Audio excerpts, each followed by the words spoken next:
سیدنا غوث اعظم رضی اللہ تعالیٰ عنہ کے پاس آیا تھا. شیطان حضور غوث پاک کے پاس آیا تھا. آتا ہے پر اللہ والوں کے پاس ٹکتا نہیں. آ جاتا ہے ٹکتا نہیں. حضور غوث اعظم رضی اللہ تعالیٰ عنہ نے 40 سال اللہ کی عبادت کی. 40 سال. یہاں بھی لوگ بڑے پریشان ہو جاتے ہیں، کیسے جی کیسے کر لی؟ تو میں نے کہا قرآن پڑھو. والذین یبیتون لربہم سجدا وقیاما. وہ راتیں گزار دیتے ہیں اپنے رب کے لیے سجدہ کرتے اور قیام کرتے. تو یہ قرآن کی نص نے جب بیان کر دیا تجھے کیسے شک ہو گیا ہے؟ یہ قرآن کی نص بیان کر رہی ہے کہ اللہ کے کچھ بندے راتیں سجدے اور قیام میں گزار دیتے. حضور غوث اعظم نے 40 سال عشاء کے وضو سے فجر کی نماز ادا فرمائی. تو ایک دن آسمان پہ نا ایک چھوٹا سا بادل کا ٹکڑا آیا. معاذ اللہ ثم معاذ اللہ. وہ کہنے لگا عبد القادر میں تیرا رب ہوں. اس کے اندر سے آواز آئی میں تیرا رب ہوں، تو نے بڑی عبادت کر لی، اب تو بے شک پڑھ بے شک نہ پڑھ. کئی ملنگوں کو معاف نہیں ہو گئی معاذ اللہ کہ بے شک پڑھ بے شک نہ پڑھ، عام اجازت ہے. تو حضور غوث اعظم رضی اللہ تعالیٰ عنہ فرمانے لگے اعوذ باللہ من الشیطان الرجیم. جب آپ نے یہ پڑھا تو وہ سامنے آ کے کھڑا ہو گیا. کہنے لگا عبد القادر آپ کو کیسے پتہ چلا کہ میں شیطان ہوں؟ تو آپ فرمانے لگے پاگل مجھے کیسے پتہ نہ چلتا؟ جس رب نے اپنے پیارے حبیب علیہ السلام کو نماز معاف نہیں کی، اس نے عبد القادر کو کیسے معاف کر دی؟ جب حضور کے لیے یہ حکم نہیں آیا کہ محبوب چاہے پڑھو چاہے نہ پڑھو، وہاں تو حکم آیا کہ محبوب تہجد بھی پڑھو. وَمِنَ اللَّيْلِ فَتَہَجَّدْ بِهِ نَافِلَةً لَكَ. نفع دے گی آپ کو، تہجد بھی پڑھے. تو ان کے لیے جب یہ حکم نہیں تو میرے لیے کیسے آ گیا؟ اب شیطان تھا نا، تو اس نے پھر ایک اور چال چلی. یہ باز نہیں آتا، ہم باز آ جاتے ہیں کئی دفعہ، اس کے پیچھے پیچھے چلنے لگ جاتے ہیں، لڑ کے تھک جاتے ہیں. وہ نہیں تھکتا، وہ نئی سے نئی چال، نئی سے نئی چال، اس کا نیا سے نیا روپ.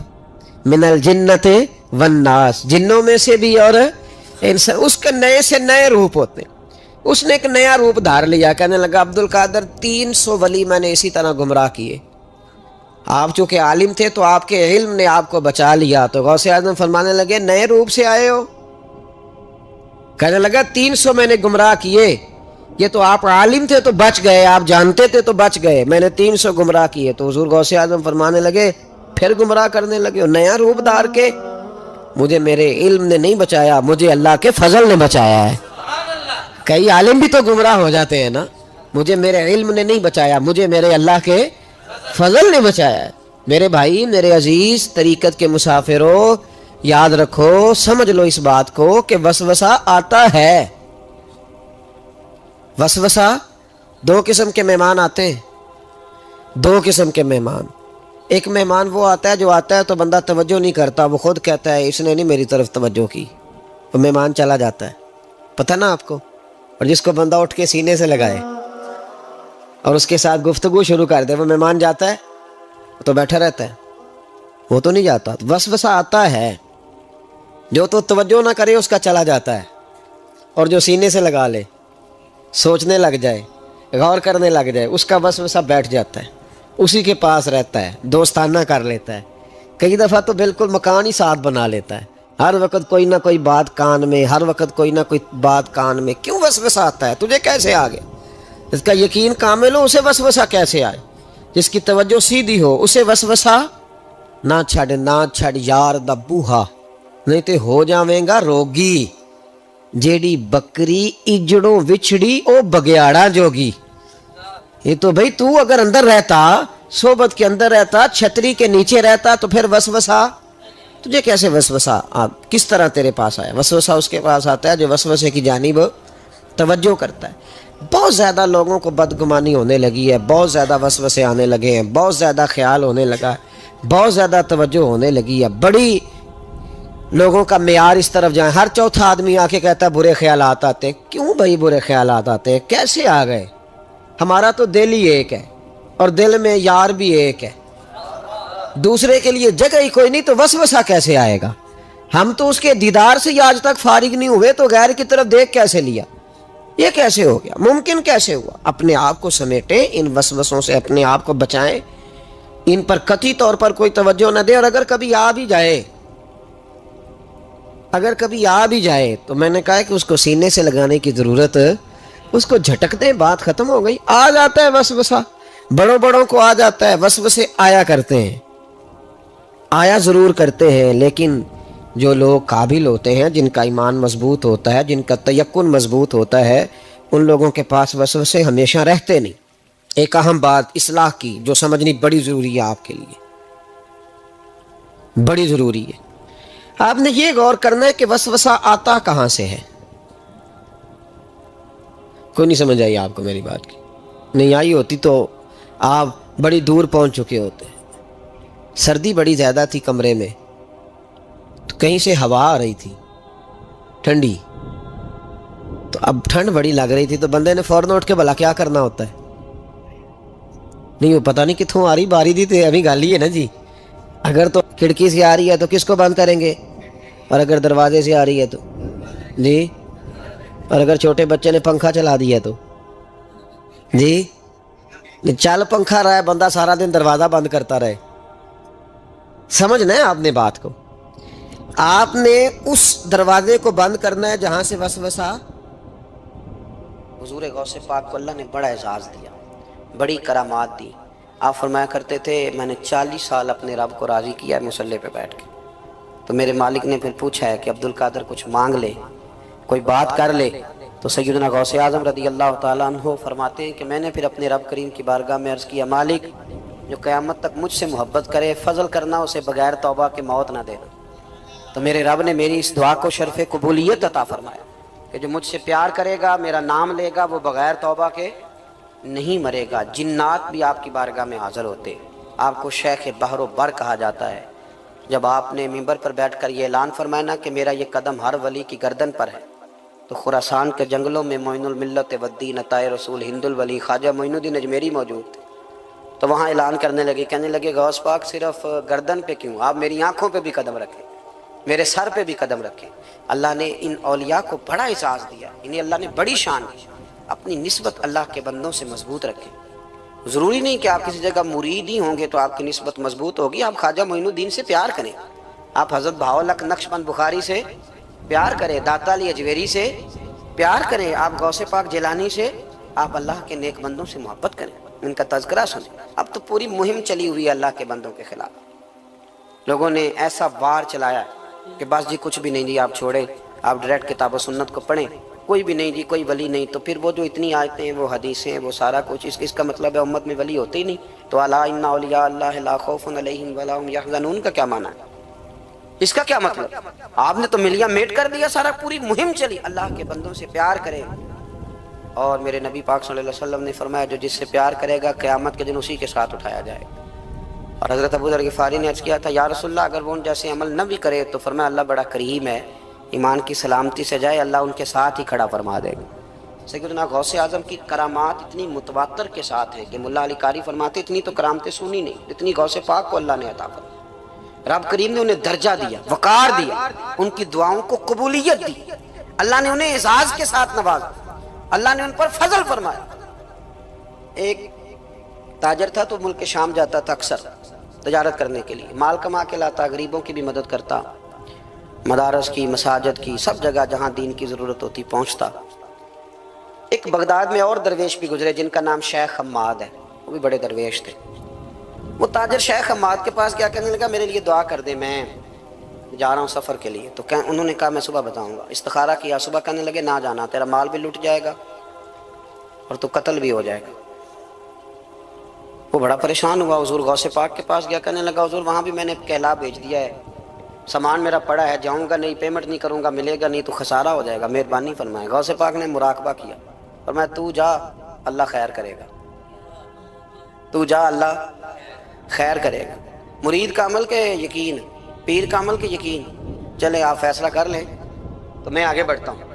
حضرت غوث اعظم رضی اللہ تعالیٰ عنہ نے مرید سے کہا تو جا اور اللہ خیر کرے گا. وہ گیا, کہتے میں نے پیمنٹ کی, مال لیا, واپس آیا, گھوڑوں کا سفر تھا, رستے میں رات کو ایک جگہ سویا, خواب دیکھتا ہوں.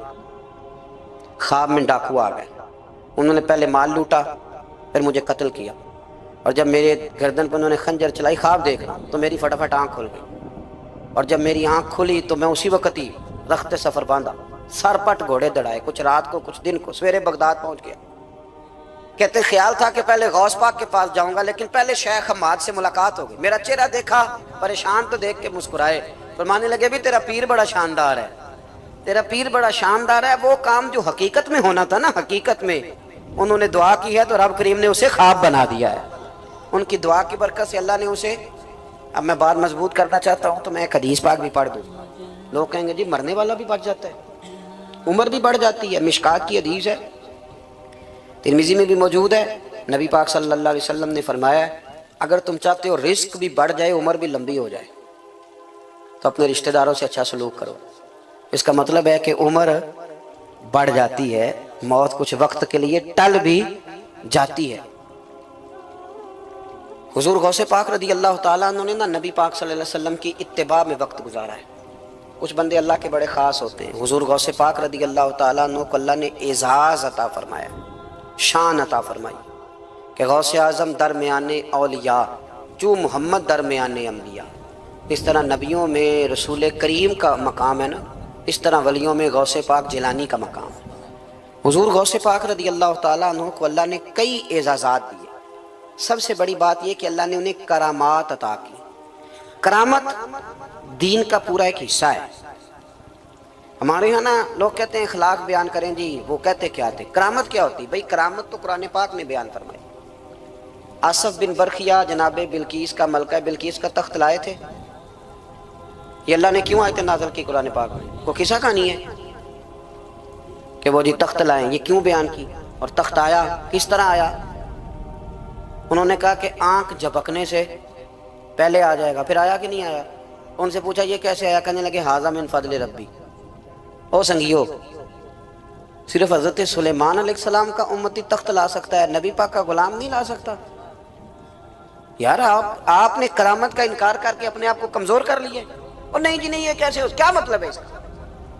آپ سورہ نمل روز پڑھیں اور جناب سلیمان علیہ السلام کے امتی کی شان بیان کریں کہ وہ آنکھ جھپکنے سے پہلے 80 گز اونچا، 80 گز چوڑا، 80 من وزنی تخت آنکھ جھپکنے سے پہلے لے آئے۔ کسی بندے کا ایمان خراب نہیں ہوتا۔ اور میرے غوث پاک جیلانی، یہ وہ بندے ہیں جن کے بارے میں نبی پاک نے فرمایا کہ میری امت کے علماء بنی اسرائیل کے نبیوں کی طرح ہیں، امتیوں کی طرح نہیں۔ کن کی طرح؟ نبیوں کی طرح، نبیوں کی طرح۔ حضرت غوث پاک رضی اللہ تعالیٰ عنہ، ہم کو ملانگ لوگ نہیں ہیں الحمدللہ تعالیٰ، ہم تو غوث پاک کی کرامت بھی مانتے ہیں پر قرآن و سنت کی اینک لگا کے مانتے ہیں۔ یہ میری بات سمجھ لیں۔ حضرت غوث پاک رضی اللہ تعالیٰ عنہ طالب علموں کو سبق پڑھا رہے تھے، تو سبق پڑھاتے پڑھاتے نا ہاتھ آگے بڑھایا تو اچانک ہاتھ واپس آیا تو گیلا ہو گیا تھا سارا۔ تو شاگرد بھی بڑے سیانے ہوتے ہیں، انہوں نے سبق چھوڑ دیا، استاد جی کے گیلے بازو کو دیکھنا شروع کیا۔ حضور یہ کیا ہے؟ تو غوث پاک بھی غوث پاک تھے۔ ہر بندے کا ہاضمہ اتنا اچھا نہیں ہوتا کہ اس کو ہر بات ہضم ہو جائے، کئیوں کو بد ہضمی بھی بڑی سخت ہوتی ہے، کھٹے کھٹے ڈکار آتے ہیں بات سن کے، کانوں سے دھواں بھی نکلتا ہے کئی دفعہ۔ تو انہوں نے پوچھ لیا فٹافٹ کہ حضور یہ کیا ہوا؟ تو غوث پاک کو پتہ تھا کہ سب کا ہاضمہ ٹھیک ہے۔ میاں صاحب نے بھی کہا تھا خاصاں دی گلام آگے نہیں مناسب کرنی۔ اگلا شعر میں نہیں یہ پڑھنا کیونکہ زیادہ ڈاڈ ہے تو میں ادھر ہی رہتا ہوں، اتنا ہی کافی ہے کہ خاصاں دی گلام آگے نہیں مناسب کرنی۔ انہوں نے کہا حضور یہ کیا ہے؟ تو آپ فرمانے لگے تمہارے والی بات نہیں۔ اللہ اکبر۔